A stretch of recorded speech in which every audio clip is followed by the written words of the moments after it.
Okay, I think we've got everybody in from the waiting room, so we'll go ahead and get started. Thank you everyone for joining us today. This is the National Aircraft Finance Association webinar, Bringing Title and Registration into the 21st Century. We've got a significant amount of content today, so we're going to get started pretty quickly. I'd like to start by just thanking you for taking the time to participate today. The National Aircraft Finance Association, by our mission, goal is to facilitate the interchange of ideas and capital that finance the world's aircraft. We do this through a combination of professional education, networking, and other industry outreach. And part of that is today's presentation, which will do a deep dive into changes that are coming to the FAA registry and other registries with which we work on a regular basis. So that said, I'd like to introduce our moderator today, Ford von Weisse. He's the Director and Head of Global Aircraft Finance for Citi Private Bank. Ford, welcome. Great, Jim. Well, thank you very much, and welcome to everybody who's watching this webinar this afternoon. I'd like to introduce our panelists. We have Debbie Mercer-Irwin, who is president of Wright Brothers Aircraft Title in Oklahoma City. We have Ed Kemmerer, who is a shareholder at Greenberg Taurig in Rhode Island. And many of you also know Scott McCreary, who is a shareholder at McAfee Taft, also in Oklahoma City. And also joining us is Jeff Towers, who is Vice President and General Counsel of TVPX from Concord, Massachusetts, where I am actually seated myself right now. The reason why we thought this would be a great webinar to deliver today is for two reasons. Number one, as many of you have heard, the GAO issued a recent report about the FAA. It touched upon a number of topics, which we'll get into in greater detail. And the FAA will be responding to that and introducing some changes. So it's important, particularly for the lending membership and the lenders in the crowd, to understand what those will be. While at the same time they were doing that, we, of course, hit the COVID crisis, and everybody started working from home and started using virtual tools, including DocuSign and other tools, which forced the FAA to respond, which they already actually had in some respects, and you'll hear more detail on that. But equally as important, forced us, the lenders, to begin to use some of those tools as well. And the question is how do those tools fit into what the FAA is doing? And we're going to first start off talking about the GAO report. It's important that we sort of set the stage and understand really what's going on in the background with the GAO and the registry in Oklahoma City. And we're going to start off with Scott McCreary, who's going to go over some of those changes. We'll be later joined by Debbie Irwin, who will fill in some of the more practical impacts of what the GAO has had to say. So, Scott? Yeah, thank you, Ford. I'm assuming you can hear me? Yes. So just with a little background generally about, before we kind of jump into the GAO report, but a little background about the FAA and the aircraft registry itself, so that we're all on the same page. I mean, the FAA aircraft registry maintains registration and airworthiness information for U.S. registered aircraft. And right now there are over 300,000 civil aircraft registered with the FAA. The FAA aircraft registry here in the Mike Monroney Aeronautical Center, they register aircraft and they have certification of airman responsibilities. They keep in mind too that the registry, we're talking about civil aircraft, not drones. So there are also drones that are registered with the FAA. If they're 55 pounds or less, they're registered in a separate registry. And I believe there are over 1.5 million drones registered with the FAA right now also. So the FAA has a significant responsibility for maintaining those registrations and tracking the various information. Up until this point, historically, we have filed documents with the FAA kind of the old-fashioned way. It's really been your choices were to mail documents to the FAA through the post or express courier service, or mostly people would or often people would utilize local companies here in Oklahoma City like Debbie's and our firm to make filings with the FAA physically, because there are certain companies that have places out at the FAA public documents room, and we can deliver documents out there and facilitate filings of documents with the FAA through that public documents room. Of course, that's been complicated by the recent, by COVID and the recent changes that have been implemented by COVID. And in essence, basically what the FAA has done is that they have closed down our, at one point in time, they closed down our ability to file documents at all through the public documents room, but that's been opened back up. And we're now able to submit documents through the public documents room, but it's not quite as efficient as it used to be. And Debbie, I think you've got some information, some thoughts on that. Yeah, they pick up from the bin every hour, where before we would go to the window, it would be that minute that they receive the documents. So we know if we put our documents in the box at 12:30, they won't be picked up by an FAA employee until 1. So the hours of that box is from 7:30 to 3:30 for pickup, I believe. Right, and I think that right now you can submit documents again through filing through the public documents room out at the FAA, but there's a delay in how those documents are processed. So we basically used to be able to go to the public documents room window, hand documents to the FAA. They would file stamp them and hand the documents back to us, and we would have immediate filing times and filing stamps that related to those documents. And now, as Debbie said, our choices are to submit the documents by placing them in bins outside the public documents room. And so there's an inherent delay in how fast the FAA picks up the documents out of the bins and then takes them through their systems, file stamps them, and gets the documents back to us. And Debbie, I think there are 2 bins out there. I think there's a bin for priorities and a bin for non-priority filings. Mm-hmm. I think the FAA picks up the priority filing bin every 30 minutes, and then the non-priority bin, just, I'm not sure there's a set time, but it's not a 30-minute cycle. Yeah, it's supposed to be every hour is what we've been told, but I don't know if it's on perfect cycle or not. Right. And so as part of that, and part of the changes, that were implemented at the FAA because of COVID, they have opened up the ability to file documents by email or electronically now. They're kind of restricted in a way because the technology that they have at the FAA is very old and doesn't really support efficient electronic processing of documents, but there is an ability now to file documents electronically.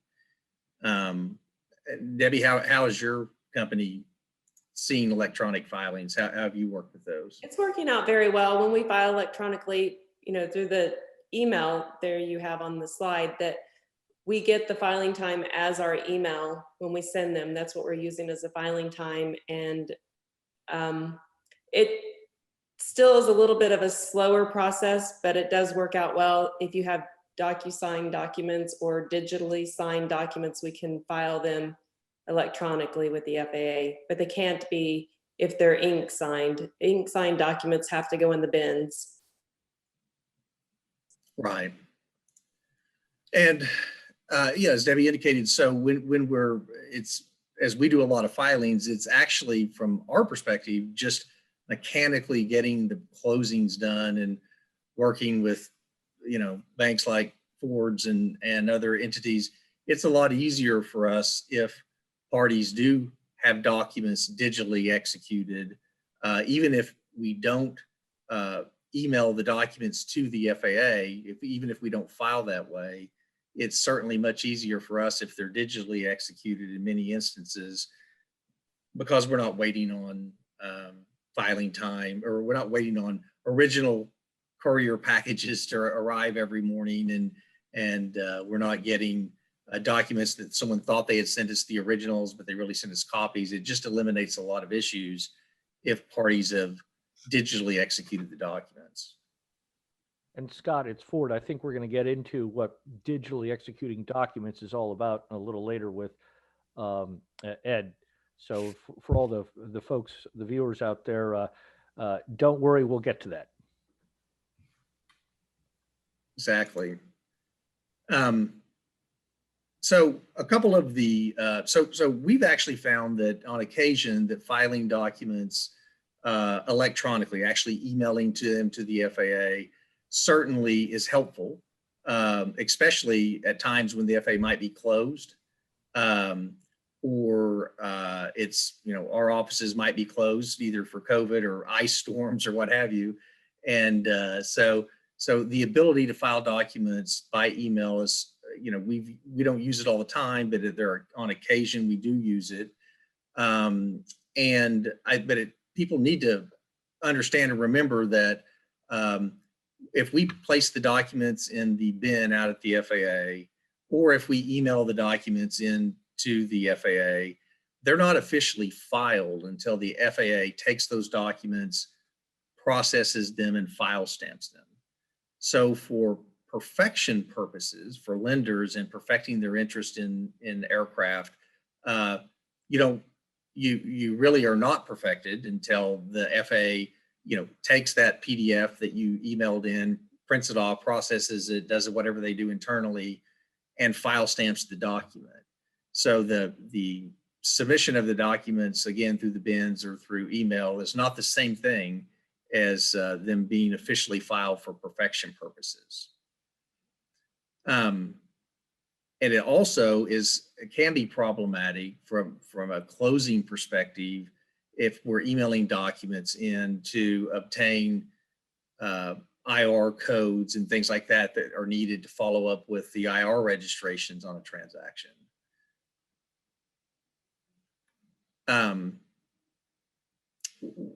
That said, the FAA has issued an opinion. The FAA Counsel's Office has issued an opinion that confirms, for purposes of operating an aircraft on the duplicate copy of the aircraft registration application, which works in instances where you've submitted the bill of sale and the application to the FAA by email, or by filing in the bin at the FAA, or placing it in the mail, that if you put the bill of sale and the application in, if you submitted it through the mail, email, or placing it in the bin at the FAA, that is sufficient for purposes of what we call the mailbox rule, which is not exactly a mailbox rule, but it is, the FAA takes the position that if you submitted the bill of sale and the application with the FAA, that you have authority to operate on the copy of that application. And so we have been able to obtain an opinion from the FAA that it doesn't have to be file stamped. The application and the bill of sale don't have to be file stamped, they just have to be submitted. And so what does that mean? So it's often helpful if we close on a weekend or at the end of the day and the parties miss the filing window, but they still want to operate the aircraft, they still want to fly the aircraft off, then it's possible we can submit the documents by email or placing them in the post, and that flight would be valid on a copy of the aircraft registration application. It doesn't mean that the parties are perfected for notice purposes, or that a lender is perfected.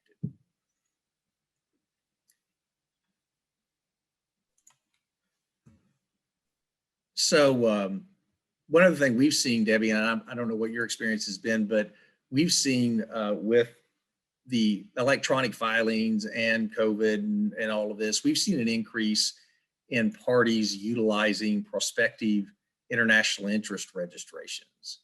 And so it's basically the uncertainty of knowing whether or not you can file documents with the FAA, or knowing how quickly you can get the file stamped copy back from the FAA to know you're perfected, parties have tended to try to mitigate that by making prospective international registry registrations.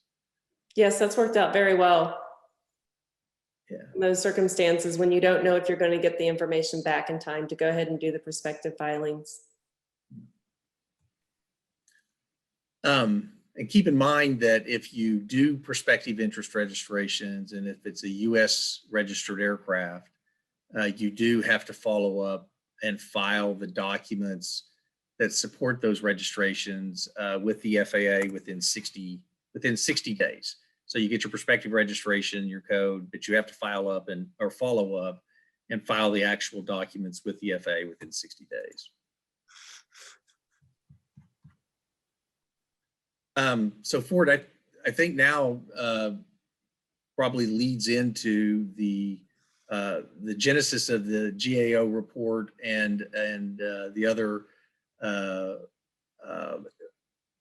things that the FAA has been dealing with. But pursuant to the FAA Reauthorization Act in 2018, basically the government required the FAA to modernize. So up until now, really up until the FAA deciding to open up and use digital signatures and to allow email filings, there's been really little change in how we have closed transactions over the last 30 years. The FAA's kind of been stuck in the dark ages on that. But this Reauthorization Act basically is a directive where the FAA has to modernize, and they need to modernize, but they have to modernize their systems. And the government actually gave the FAA a deadline to have this modernization and these upgrades in place by October of 2021. I don't think anyone really thinks that that's going to happen, probably by October of 2021. It doesn't seem like they're that far along, but that is what is required by the Reauthorization Act. And basically the act is requiring that the FAA allow for just almost complete remote access to its databases, to searches that we would normally run out at the FAA Public Documents Room, and to digitalize the process and all documentation submitted to the FAA. I think, you know, a lot of agencies probably already handle documents that way, but more of the digital process, not the filing of actual original documents and copies of large transactional documents. They accept documents digitally now already, but that is the mandate from the government to the FAA, which I think will be a great thing once it's implemented for the industry and for even companies like ours that deal with filing documents and doing closings all the time.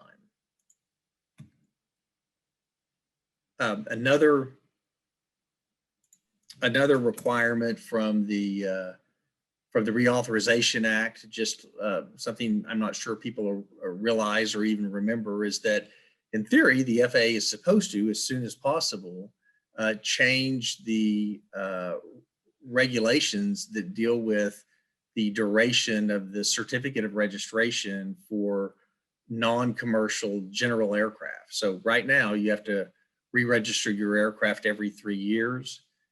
Pursuant to the Reauthorization Act, they're going to extend that to 7 years, every 7 years for non-commercial general aviation aircraft. Scott, when you say commercial, so you have a client, one of the members has a client, they financed an airplane and they operate a Part 91 and 135. Does the fact that they operate 135 require them to go every 3 years? Well, we don't know yet. I mean, we don't really know how and that's exactly the issue. We don't know, and I'm not sure the FAA knows how they're going to define non-commercial general aviation aircraft. We don't know if it's going to be by size. We don't know if it's going to be how they're operated. We don't know Part 135 versus Part 121. We're not really sure how they're going to define that. There is to be rulemaking. I think the FAA may be in the process of doing that now, preparing rulemaking to sort of address those issues.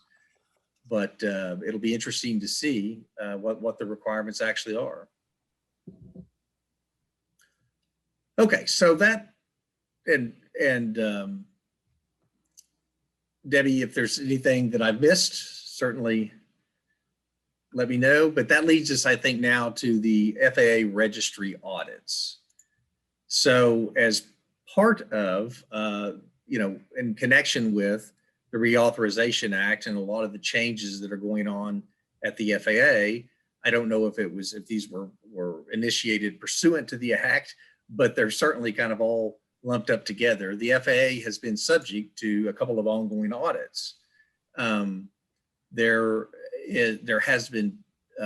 are 2 audits by the DOT Office of Inspector General. One audit has already been completed. That was published on May 8th of 2019. And it basically focused on the FAA efficiencies and their computer programs and public access to information.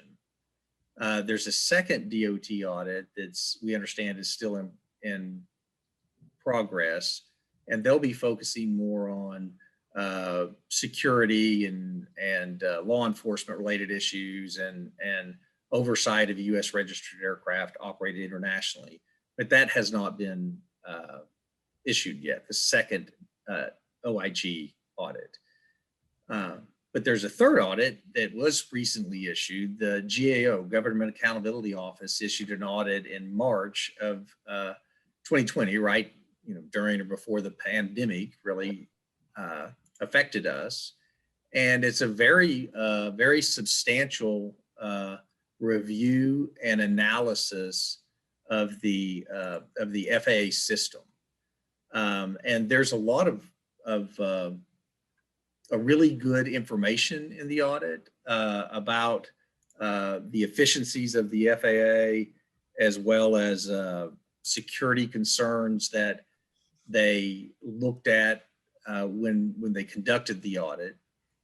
But generally speaking, what we want to focus on today is that the GAO made a series of recommendations at the end of the audit, and some of those could have a substantial impact on how we do transactions and changes to how we register aircraft to deal with the registry now. For instance, the FAA specifically recommends now that, or the GAO specifically recommended that the FAA start collecting and recording more information on the individuals and legal entities that own aircraft. And so they're not just focused on foreign-owned aircraft or aircraft registered under trust, but they're focused on all aircraft. And the recommendation was that for instance, for any individual or entity that owns 25% or more of an aircraft, they're wanting specific information. They're wanting the name of the person, their date of birth, physical address, driver's license or pilot license information, et cetera.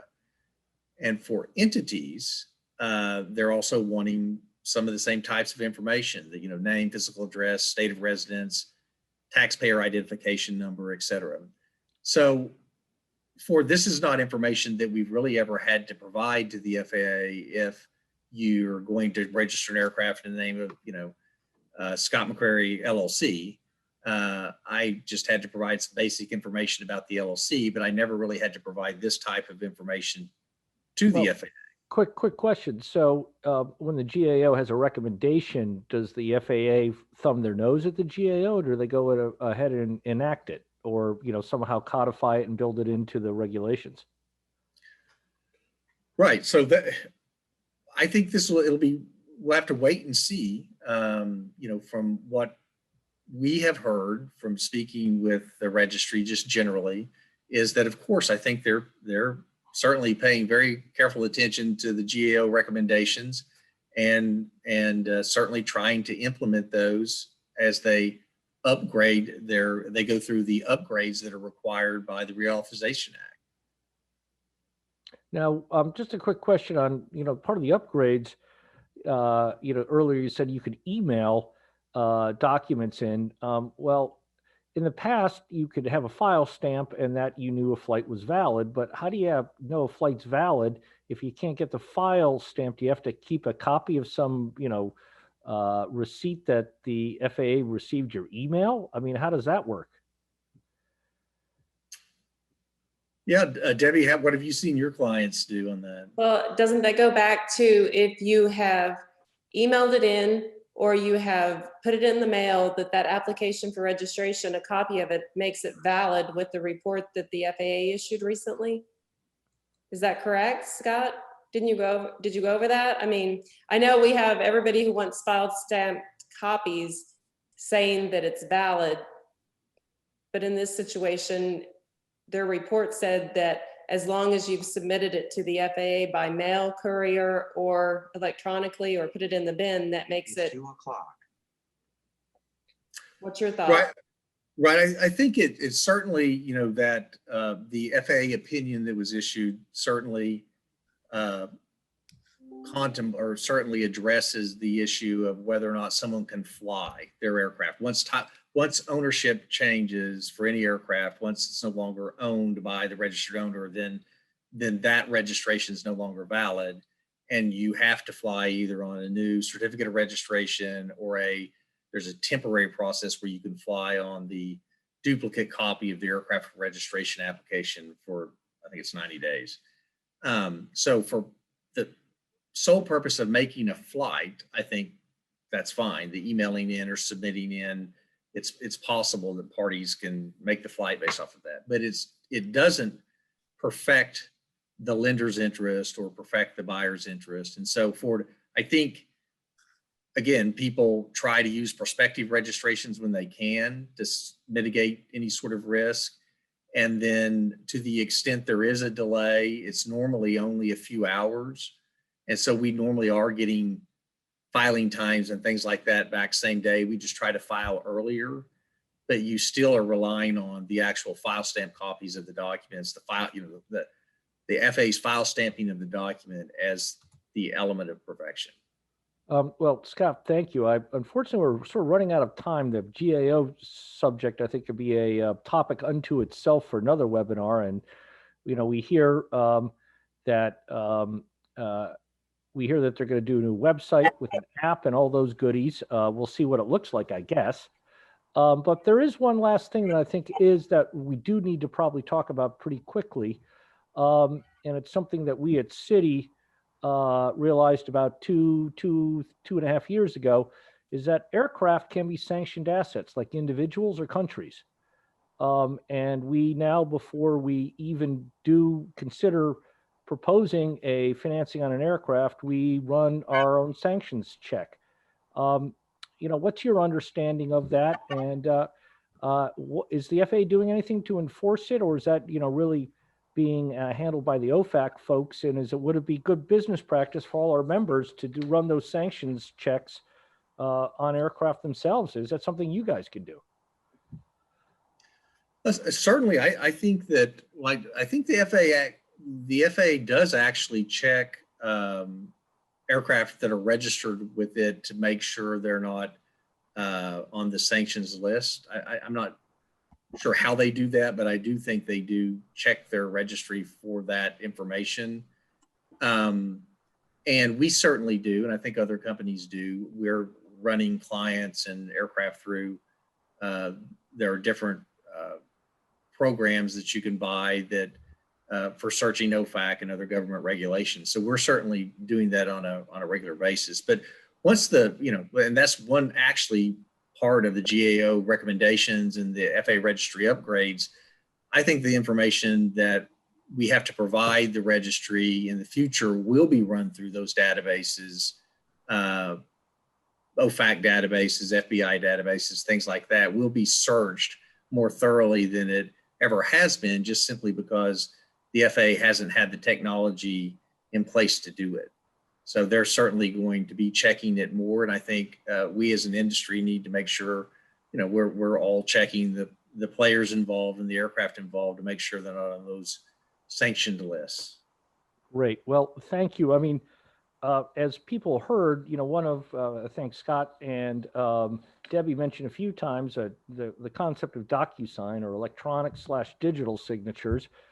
And until I had a conversation with Ed Kemmerer about the difference between digital versus electronic signatures, I had no idea there was a difference.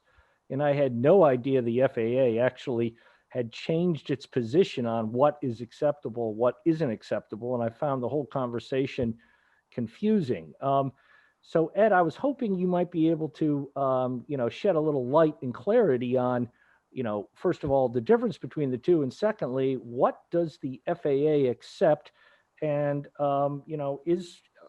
just fundamentally, is DocuSign legal here in the U.S. and is it legal in other jurisdictions? So over to you, Ed. Yeah, those are all topics that we'll touch on. But before we even do that, I think DocuSign electronic or e-signatures really are a good thing. This is an innovation and a development that's really helped. We've all had the Oklahoma City weather situation a couple of weeks ago where things were shut down, and I think digital signing allowed the folks out there to do more with a registry that was shut down. They couldn't have done other times. We've all remember the days when we were racing off to the FedEx box, and then when we missed it, finding out where the FedEx drop-off was at the airport and calling couriers and all sorts of things like that. And then just those famous Steve Martin, I forgot moments where you just didn't get something out. And then you realize that, if you didn't get that out that night, you were going to blow the whole closing. Well, digital signatures can really help with that. So let's talk about the FAA registry and some of the rules and regulations. That deliciously ironic moment on April Fool's Day a few years ago when the FAA announced that they were bursting into the 21st century and accepting digital signatures kind of came as a shock to everyone. Nobody really, I don't think anybody expected it, but all of a sudden there was this brave new world of electronic signatures. And the current rules at the FAA allow for, we used to have a rule, if it wasn't blue ink, and with very, very few exceptions, it wouldn't be accepted. You needed wet signatures on all the documents. Now we've got digital signatures as being allowed. And as Ford alluded to a couple of moments ago, there are differences in what we would call e-signatures. There are electronic signatures and digital signatures. And the FAA only accepts digital signatures, not just plain electronic signatures. And the difference, without getting into the technology of it, really comes down to how secure are they and how verifiable are those signatures. Two leading providers out there are DocuSign, which has almost become like the Kleenex, word that everybody uses for this. I mean, that is a trademark. The DocuSign documents, if it's digital, it will have a lock and shield on the digital signature, so you'll know that. And then the other major provider out there is Adobe Sign. My understanding is that Adobe Sign only has digital signatures. They don't have a lower level. So it's always important, if you're using your own system, if you're relying on a third-party provider, to ascertain, what level of e-signature you're dealing with. That means I can't just take a picture of my signature and insert it in a PDF and recombine it and send it off as a PDF and say, here, it's signed? Only if it's an LLC statement. That's about it. The old PDFs and faxes and emails saying, hey, I really did sign that, I'll get it to you tomorrow. It doesn't work. So they've been very clear about what they will accept and what they won't accept. So I assume that's a more expensive version of DocuSign, and DocuSign somehow is in cahoots with the FAA. I'm being a little, facetious here, but I do assume you have to pay for that. Is really my question. It is my understanding that it is an upgrade, and that not everyone has has upgraded, so that it is important to check to make sure that you are using an actual digital. So therefore, just because you're using DocuSign doesn't mean you're actually doing it the right way for the FAA purposes. That's right. You got to look for that little lock and shield logo that appears on it. As Scott mentioned, and Debbie mentioned earlier, there are filing boxes now at the FAA where they've got priority and non-priority boxes, and the time for pickup changes. So a lot of people are filing that way. Digital signatures are accepted in the filing boxes. Electronic filings are something that's new. The filing box more or less is the COVID response to what used to be the FAA filing window.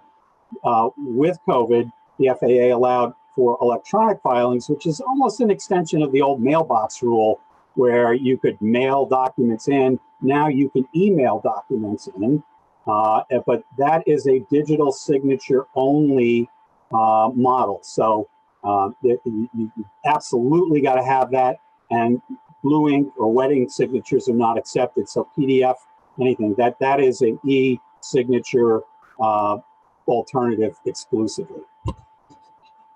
So if you're a lender, what do you do to find out what your policies are and what your position is going to be with respect to e-signatures? First, you ought to be checking internally to find out what your own institutional policies are. And I would suggest the best place to start is with your general counsel's office, maybe with your compliance office. You may find that your bank has rules as to what they will and won't accept. There are also regulatory considerations. I'm not really completely up to speed on this, but I understand that there are some considerations that are larger than the institution with respect to when electronic signatures can be accepted. You've got to navigate what could appear to be inconsistent internal policies and procedures. I've come across a number of banks that have told me that, well, they accept electronic or e-signatures in the real estate department, but they don't accept it on the commercial loan side. And, you know, it's not always obvious what the rhyme or reason for that is, but it's something that you've got to ascertain internally and figure out, you know, what you can and can't do from an institutional policy perspective. And then finally, you know, once you've determined what your limits are, you got to find your own comfort zone. Are you comfortable using something other than what you've always used? Are you comfortable with electronic signatures? So you got to move in that direction. Then moving to external factors, the FAA really just tells you, it sets forth rules for perfection. It doesn't set forth rules for what is a valid document or not, other than, you know, what signatures they require. So whether an electronic signature is valid or not is determined by the law of the place of delivery of the document. And what does that mean? You've got a number of alternatives in any transaction that you've got. You might want to check the bank headquarters or the place where the document was signed on behalf of the bank, the borrower's place of delivery of the documents. And then it's also a good idea. Most contracts, most aviation loan and security agreements have a governing law clause. So you might also want to check with that, even though that's not exactly what the FAA says they will look to. It's a good idea to make sure that you're in compliance with your governing law provisions. This is one of those areas where it pays to go back and review your existing contracts. Many contracts had kind of this archaic language in it that said that the contract will deem to be accepted when the documents are accepted or delivered to the bank, and that they're deemed delivered at that place. You might want to revisit that language in light of how digital signatures are now being viewed by the FAA. So you've got to adjust and adapt. And then I would say that even if you do get comfortable with electronic signatures of one shape or another, you might want to consider following up with, you know, classic blue ink wet signatures on some critical documents. I've seen a number of lenders saying, yeah, we'll accept it on all the ancillary documents, the pay proceeds letters, even the loan and security agreement. But when it comes to the note, we want to have a wet or blue ink signature. So something to check and something to consider. So some e-signature issues. You always want to confirm, as I mentioned before, that the documents are in fact digitally signed, not just electronically signed. The FAA can reject documents with electronic signatures. They could go back and cancel filings with just electronic signatures. I don't know that that has happened with any kind of great regularity, but it's possible. It does create some question about documents that have actually been accepted and filed and recorded that were just electronically signed. To my knowledge, the FAA hasn't gone back, and the title companies and council in Oklahoma City are not taking exception to documents like that in their searches and opinions, but it's a matter of a little bit of concern. There's some concern with unauthorized access. So, for example, CEO is the person that's supposed to sign the document. He or she is traveling. They don't have access to their laptop, and they call up their trusted assistant who does have access to their email account and says, "Hey, I got this, digital document coming in. Would you go in and approve everything for me?" Well, no one on the receiving end of that can tell what just happened. And if you ever do get into a dispute down the road, there could be some question as to whether there was due authorization and whether that document was truly signed by an authorized signatory or officer of the company. Going back to the e-filings, there are some reports of them getting lost. From what I understand, there's no fatalities there, but there were some anxious moments while those were sorted out. There are some enforceability issues in litigation. Just because the FAA accepts it doesn't necessarily mean that a court, when called upon to determine the validity of the document, will accept the document. And the good news on this one is that manual changes to digital documents are still okay. So that if you incorrectly put the title for the signatory as member when they are in fact a manager, or you transpose a digit in the serial number, our good friends in Oklahoma City can come to our rescue, as they always do, and correct that manually, and it's still allowed. Oh, Ed, quick question. So say, we're closing a transaction with a Canadian citizen who's a resident of a European country. The aircraft is being registered in another European country, and the loan's being made to an SPV in the Virgin Islands. Oh, yes, and there's a member who's also an American citizen being signed here. Is DocuSign good in all those places, or is this, caveat emptor, buyer beware situation? Yeah, you really have to look to the place where the document is being delivered. You look to the law of it, and you may have to look at all of those, and it may be, it may be a valid document for purposes of getting it filed at the FAA, but that's where you get into issues of enforceability. So you might have to chase that borrower in, the country where their SPV is in the Caribbean somewhere, and that Caribbean court may take a different view of how valid it is. So it is, it's a good law school hypothetical, and it's something that you really should be looking into. We do kind of tend to just take it for granted, but I don't think that that's necessarily a good idea anymore. So, this creates a lot of timing issues. As Scott and Debbie indicated before, you're dropping documents into a filing bin. People are taking the position that, they're recording the time that they drop it into the bin. That's the time that's being assigned to documents, and the FAA is not really pushing real hard on that, but we've all become acquainted with the classic chicken and egg problem that we have in many deals where there's an existing lender with a lien, doesn't want to release their lien until they've been paid, and we've got a new lender coming in and doesn't want to release their money until they've got a registered lien. So as one practitioner in Oklahoma City told me recently, he says, we now have a bigger leap of faith than ever before.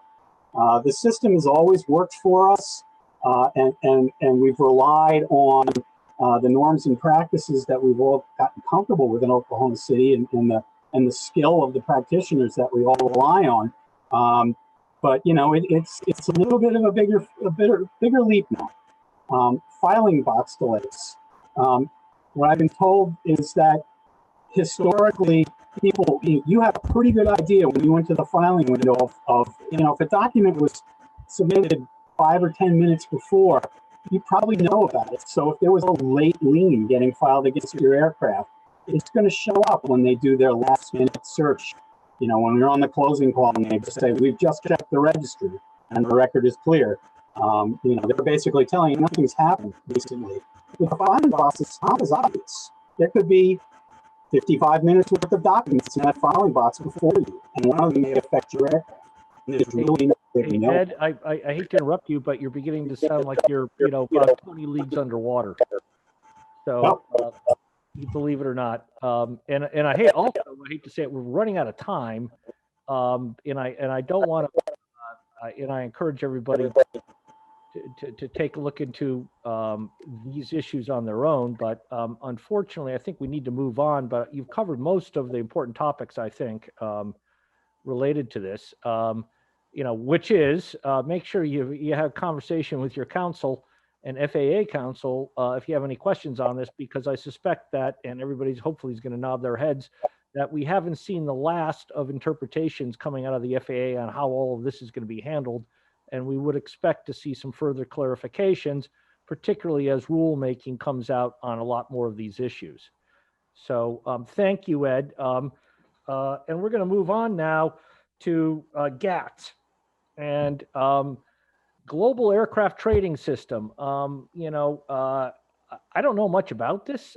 What I do know, however, is that it sounds like it's a system set up by the operating aircraft lessors, and really on the commercial side, so they don't have to constantly go back and refile a whole bunch of documents if they have minor changes in their underlying structures. But hopefully, Jeff is, and Scott again, but we're going to start off with, I think Jeff is going to give us a little clarification and educate us what GATS is, and can it really help, some of the lenders, who are in the membership here. So over to you, Jeff. Actually, GATS is intended to do exactly what you're saying, to try to make aircraft transactions, particularly aircraft transactions in the commercial aviation space, more efficient, and thereby to encourage more transaction volume.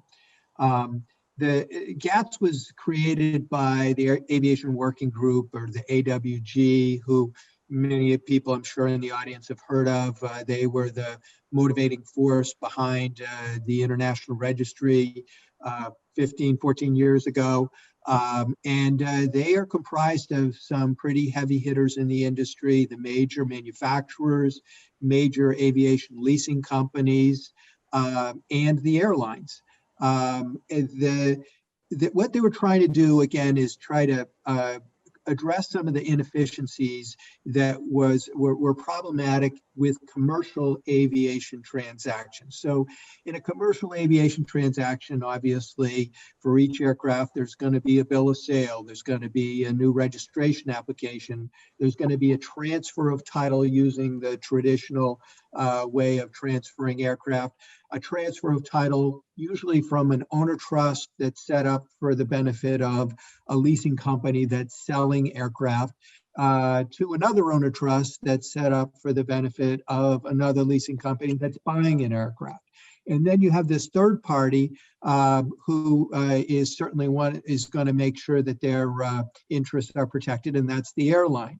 So there's a transaction that involves a lease. That lease is going to have to be assigned to another party, whoever the owner trust is that's acquiring it. The selling leasing company is going to say, hey, I want to be released from liability for everything going forward. The new leasing company obviously wants to make sure that the lease is assigned to their name. The airline wants their interest to be protected. And then you've got the complexity that's probably doesn't affect us too much, or at least we can work around it in the business aviation space. But if the aircraft that's involved is a scheduled airline that happens to be flying internationally, and you've got to wait for a flywire because you're doing a new bill of sale and a new registration application, that creates a real problem for the airline. So that's just one aircraft worth of situations that are going on. And in the commercial aircraft space, quite often these aircraft are sold 25, 50 aircraft, 100 aircraft at a time. So you can imagine the complexity of these transactions. You can imagine how much work goes into them and how much it costs to get it done. So the GATS, or the Aviation Working Group, tried to come up with some innovation that utilized some of the parties and ways of doing things that already existed in the industry, but try to package it up in a way that maybe used some more modern tactics for making the transactions flow easier. But it was still comfortable for people. So basically what they said is, hey, if instead of transferring title to all of these aircraft by a bill of sale from one owner trust to another owner trust, what if we just kept the same owner trust in force and the parties decided to transfer just the beneficial interest in the trust from the old leasing company to the new leasing company? What that would achieve is, well, you don't need to change the lease. You don't need to assign the lease because the owner trust is still in going to be the lessor for the lease. You don't need to re-register the aircraft, so you don't need to worry about things like grounding an aircraft. It just makes a lot more sense to do it that way to expedite these kinds of transactions. And the whole goal here was to sort of lower the threshold for making these deals make more sense, less expensive, less work, in order to encourage people to trade aircraft. That's the whole idea. Let's make it easier to do aircraft transactions, especially in the commercial space. Can't we do that right now just by selling, you've got an entity that has title to an airplane and you just sell the interest in that entity to somebody else? I don't understand what's so revolutionary about this. Well, that's part of the beauty, I think, of GATS is that part is not revolutionary. Yes, you're absolutely right. That can be done now, and occasionally it is, but it's never really been institutionalized, and there's never been a system where people that people recognize is the way to transfer these beneficial interests and to memorialize them on an online system, which we're going to talk about that in a minute. So the GATS, some of the features just real quickly is, again, it utilizes trusts. Trusts are something that are very often used in commercial aviation transactions to hold title to aircraft that are registered in the US. And the Aviation Working Group invested a lot of money and time into saying, well, let's take the existing trust agreements, the traditional trust agreements, and let's make sure that we have the most current best practices in the industry reflected in our set of trust documents. So they came up with a whole nother set of trust documents that are on an online platform. They went to the FAA and said, here's our GATS documents. We'd like for you to review these documents in advance to make sure that these documents are going to be acceptable to the FAA. And what that allows for is, in a GATS transaction, you don't need to have the GATS documents reviewed by the Aeronautical Center Counsel's office each time you do one of these transactions. So that simplifies that process. There's an online platform where you just merge the information, the aircraft information, for example, the parties, into the documents. There's digital signatures, and it's all controlled through an electronic escrow process that's part of the GATS platform. And then when the closings occur, it's all searchable in what's called the e-ledger. So the GATS platform has a search capability, so anybody can go in and find out what transactions or the information about transactions that closed using the GATS platform. Again, those transactions would be usually a transfer of a beneficial interest from one party to another party, or it may be a pledge of those beneficial interests on behalf of a lender. So some of the things that GATS has done were quite innovative and actually were sort of very consistent with some of the goals of the GAO report and the FAA modernization project. The online functionality, doing something that's fast and efficient, and people know what to expect, are all things, as Scott, I think, mentioned before, those are things that the industry can get behind because it's good for the industry to make these transactions more efficient. GATS focused on information collection about the parties who are involved in these transactions. It sets relatively high standards for, or I should say, for the standards that are required by regulated banks in the U.S. For KYC, to make sure, to the extent possible, that the trust companies know who they're dealing with. They know who the underlying owners are. They have collected the information that we now know from what Scott was saying before is the type of information that the FAA is going to want. And it enhances the transparency, which is another goal talked about in the GAO report, because these transactions are searchable on the GATS platform, in addition to the fact that any documents that needed to be filed with the FAA before, the trust agreement, for example, and things like that, they're still filed with the FAA, so they're still available on the FAA's database. Is this up and running right now, Jeff? Pardon? Is it up and running? Yes, it is. Actually, it started earlier this summer. It certainly hasn't been widely used so far. I think that's largely because of that of the pandemic. The airlines, the leasing companies, my goodness, they have a lot of fires to put out right now. And the idea of, well, let's try something new right in the middle of a pandemic, which has affected them so severely, probably hasn't gotten very far. I think, though, if you look at it from the perspective of who's behind GATS, the muscle, industry muscle behind the GATS project, and the whole idea that this is going to increase efficiency, and it is its similarities with the goals of the FAA in modernizing its systems, there's a lot of reason for thinking that this has a future and that we will be seeing this more as the airline industry recovers, hopefully next year and beyond.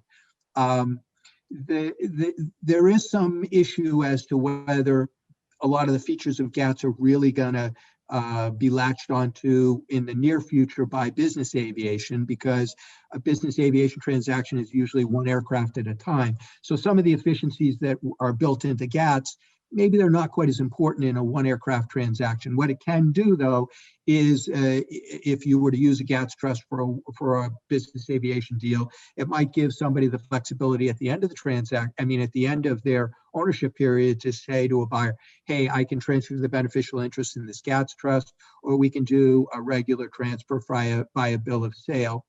And the other thing that I think is important is, with this kind of innovation, it's going to get people, creative people, thinking about, what can I do with a system like this?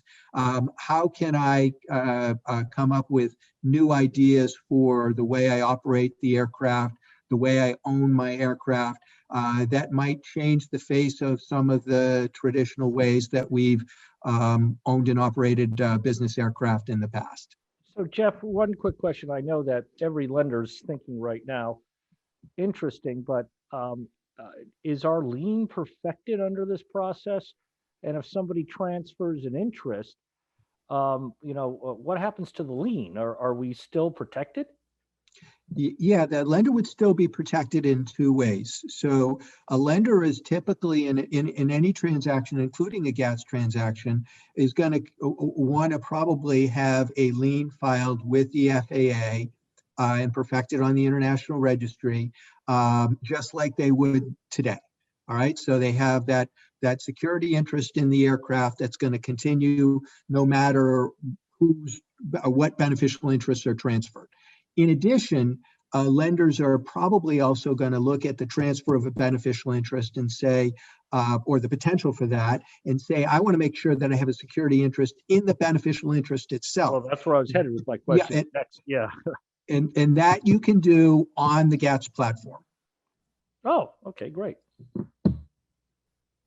So do you see their business aviation community really adopting this, or only, for situations like where somebody's financing, multiple aircraft? Certainly, with people are transferring multiple aircraft at a time, GATS would make sense. I think with single aircraft transfers, there are going to be situations where it's going to create some opportunities for people, maybe down the road, maybe when they are considering making transfers within a corporate group or along those lines. GATS might give them some flexibility to do something like that easily. And I do think there are plenty of very smart people in our industry who are going to look at GATS and say, boy, if I put this and this together and make sure that I'm complying with the other requirements of the FAA, I can do something that is really novel and will solve a need in our industry. Great. Well, thank you. Unfortunately, we wanted to leave time for some Q&A, but we're already over time. We've discussed three significant topics here for the membership, and if people feel that one of these topics deserves a deeper dive, please, email Jim, email Karen, and we can do a deeper dive with a smaller group of people. And we encourage people to reach out if you feel that that's an important topic that you'd like to learn more about. And with that, just one quick moment, Jim, I think we're done here. And I'd like to thank everybody for joining. I know we've lost a few people already, and I apologize for going over by 5 minutes, but Jim, back to you for a quick 10 seconds. Thanks, Ford. Thank you to Debbie, Ed, Scott, Jeff, and Ford for the time that went into putting this together. There was a lot of content here, and Ford hit on it. A few resources available on NAFA's website.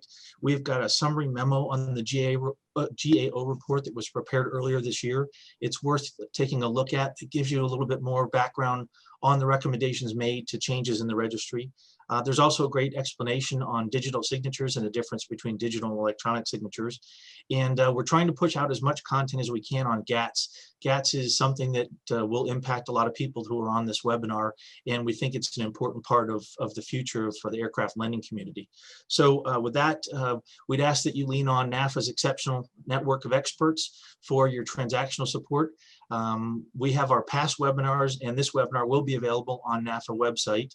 And we also have upcoming webinars that will be planned in January, February, and March at this point through early next year.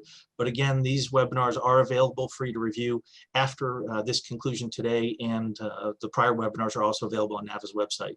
With that said, again, thank you to everyone for your participation. We really appreciate it, and we look forward to seeing you at the next webinar.